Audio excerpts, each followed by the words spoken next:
تأملات قرآنية. قرآن أحيا في قلبي نورا من بين الظلمات، أعطاني ثقة في ربي، أملا إيمانا وحياة، في كوني لا أيأس أبدا والحشر. بسم الله الرحمن الرحيم. الحمد لله رب العالمين، وصلى الله وسلم وبارك على نبينا محمد وعلى آله وصحبه أجمعين. أما بعد، waxaynu ku jirnay walaalayaal xalaqaadkii tafsiirka quraanka kariimka. waxaynu ku jirnay suuratu al-Fatiha oo suurada ugu weyn ee quraanka ku jirta.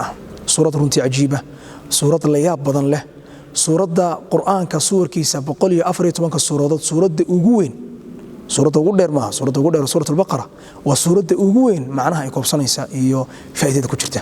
waxaana ina tusinaysaba salaad wal oo aynu tukanno inaynu akhriyano suuradan oo suurada ilaa la akhriyo salaadiinu aanay ansaxaynin. waa rukun kamid arkaanta quraanka, waxa weeyaan ilaahay subxaanahu wa tacaala waa rukun kamid arkaanta salaada aynu tukanayno oo inaynu akhrino waxa weeye suuratu al-Fatiha. runtii walaalayaal suuradan waynu soo laqbeynay, waxaynu soo sheegnay suuradani inay tahay suurada quraanka ugu weyn. waxaynu soo sheegnay maqsadkii ujeedada ugu weyn ee suuradan ku jira inay tahay adoonnimada ilaahay aynu adoon u nahay, iyyaka nacbudu wa iyyaka nastaciin. adoonnimada ilaahay aynu adoon u nahay inaynu muujino ayaa runtii walaalayaal suuradan ku jirta. suurad cadiima, suurad aad iyo aad u weyn. waxa walaalayaal aynu maraynay suuradan ilaahay subxaanahu wa tacaala wuxuu ku bilaabay caqiido. alxamdu lilaahi rabbi alcaalamiin. ilaahay keliya ayaa iskale mahad dhammaystiran oo rabbi alcaalamiin, kownka rabbigii abuuray, ee rabbeeyey, ee tarbiyeeyey, ee arsaaqay, ee hanuuniyey. markii dambe caqiidadii baa lagu bilaabay. alraxmaan alraxiim, sifaadkii ilaahay, sifaad wan wanaagsan. ilaahay inuu naxariisto oo naxariistiisu weliba ay kala duwan tahay, naxariis guud, naxariis gaara.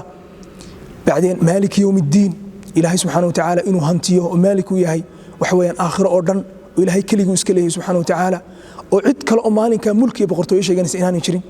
marka bada'at bilictiqaad ayay ku bilaabantay. waxaa lagu xigsiiyey caqiidada markaynu ka nimaadno cibaadadii ilahay la caabudayay, iyaaka nacbudu wa iyaaka nastaciin. ilaahay adiga oo keliya ayaanu ku caabudayna. dadna waxaa la sheegay qodobka saddexaad, minhaaju dacwa ama minhaaju lcibaada ujeedaa, minhaajkii cibaadada iyo dariiqii aynu ku caabudayna ilahay subxana wa tacaala, oo ah ihdina asiraata almustaqiim siraata aladiina ancamta calayhim غير المغضوب عليهم ولا الضالين. wadada ilaahay ku caabudana inay tahay wadadii ilaahay uu jeclaa ee raalida uu ka ahaa, ee dadkii wanaagsanaa ee ambiyadii iyo saalixiintii wadadii ay mareen ilaahay inaynu ku caabudayno. marka waa suurad cajiiba. waxay ku bilowmatay caqiidadii, waxa ku xiga cibaadadii ilaahay la caabudayay, waxa ku xiga dariiqadii ilaahay lagu caabudayay inaanay ahayn dariiqo bidca ah oo inagu aynu samaysanay, ama dariiqo waxa weeye shirki oo gaalnimo ah, ee ay tahay wadadii siraat aladiina ancamta calayhim, wadadii rabbi uu doortay subxaanahu wa tacaala. dadkii inaga horreeyey ilaahay u nimceeyeyna wadadii wax weeye ay ku sugnaayeen inay tahay. waxaa kaloo walaalayaal cajiiba oo suuraddan ku sugan. suuraddan waxay ka warramaysaa waxaa ku sugan laba camal, laba shaqo oo laga sameeyo qalbiga. cibaadadu walaalayaal waxay u qaybsantaa laba qaybood: cibaado ka dhacda xubnaha iyo jawaarixda, iyo cibaado ka dhacda qalbiga. cibaadada qalbiga ka dhacda way fara badan tahay. labadii cibaade ugu muhiimsanaa ee qalbiga ka dhacayay ayuu rabbi halkan ku xusay: iyaaka nacbud, ikhlaas lilah subxana wa tacaala, wa iyaaka nastaciin, altawakul cala allah subxana wa tacaala. in ilaahay keligii la tala saarto, ilaahay keligii la gargaar weydiisto, ilaahay keligii subxaanahu wa tacaala waxuu isticaanada iyo gargaarka keligii loo gaar yeelo. waxaa kaloo walaalayaal cajiiba, iyaaka nacbudu wa iyaaka nastaciin waxaa la hormariyey cibaadadii, waayo tawakulkan waa shay ka mida cibaadadii. wa iyaaka nastaciin waa nooc ka mida maxay cibaadada. walajli haada markaad maanta leedahay hadda laa xawla walaa quwata ila billah, laa xawla walaa quwata ila billah, waxaad tala saaranaysaa ilaahay, waa inaad qalbigaaga soo jeedisaa. waxaad ku jirtaa cibaado. marka iyadoo qalbigaagii uu sii jeedo oo qalbigaaga cid kale uu milicsanayo oo wax kale wax weeye qalbigaaga ay ku jirto, tawakulkaaga waxa weeyaan mid dhammaystiran noqon maayo. wuxuu ku dhammaystirmayaa marka aynu waxa weeyaan xasuusanno inaynu cibaado ku dhex jirno. iyaaka nacbudu wa iyaaka nastaciin, ilaahay keligii ayaanu tala saaranaynaa, ilaahay keligii ayaanu tawakulaynaa subxaanahu wa tacaala. marka tawakulka ayaa markaa waxa weeyaan ka horeeya. marka tawakulka iyo cibaadada ayaa ka horeysa maxay? tawakulka ilaahay la tala saaranayo subxaanahu wa tacaala.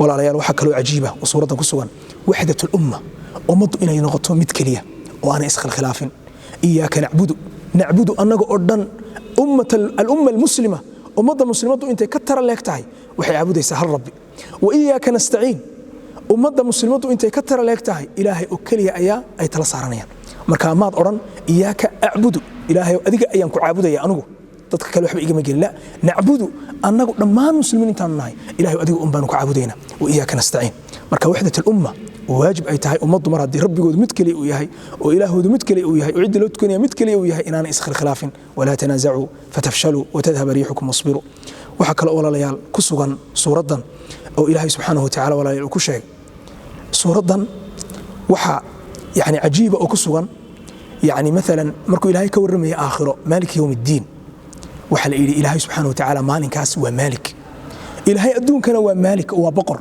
آخرنا إلهي ومالك لكن وحا آخر الله حصي مالك يوم الدين مالك عد كلا بقر تويه شيغاني سوان إلهي هي مجرته سبحانه وتعالى لكن الدنيا ده تضبط ما شيغاني بقر تويه وهب الباب بقرة وهب إلهي أيا شيغاني سبقرت لكن مالك آخره إلهي كلي سبحانه وتعالى أيا بقرة لمن الملك اليوم لله الواحد القهار بقرتو يا مالك اسكله إلهي با اسكله سبحانه وتعالى كلي الواحد القهار جل جلاله وتقدس اسمه وعظمته والله يا سورة وحكى له عجيبة مركي إلهي وكورمي سبحانه وتعالى وحكى له والله العجيبة سورة مركي إلهي وكورمي وضد تتكون وناكسن waxa la sheegay wadada wanaagsan in dad inaga horreeyay inay jiraan waxa ku sugan suuradan aynu ka qaadanayna saaxiibtinimada wanaagsan qofku inuu yeesho saaxiib wanaagsan oo ku daydo siraat alladina an'amta alayhim ahamiyatu alqudwa as-salihah qudwada wanaagsan iyo ku dayashada wanaagsan waayo nafta aadamiga waxa ku abuuran inuu qofku cid uu ku daydo cid ka horreysa inay jirto cid ku dayanay inay jirto cid waxa weeyaan uu raadkiisa qaadaya inay jirto ولأجل هذا قفك دي قدوة ونكسن وكديانيا وحكديانيا شياطين يطلنصن يقالا وحويا تذكر أيون غنيا تبدلف لكن محنو إنه هذول مسلمين صلاة كاستلاء وحنا كبرينا صراط الذين أنعمت عليهم واليوم مركز ودوين كلنصنا إلهي أنه كم كان قلينا غير المغضوب عليهم ولا الضالين وحكى الولا للعجيبة wadada gaalada ilaahay subhanahu wa ta'ala waxaynu ka magan galeynaa salaad kasto inuu tukanayno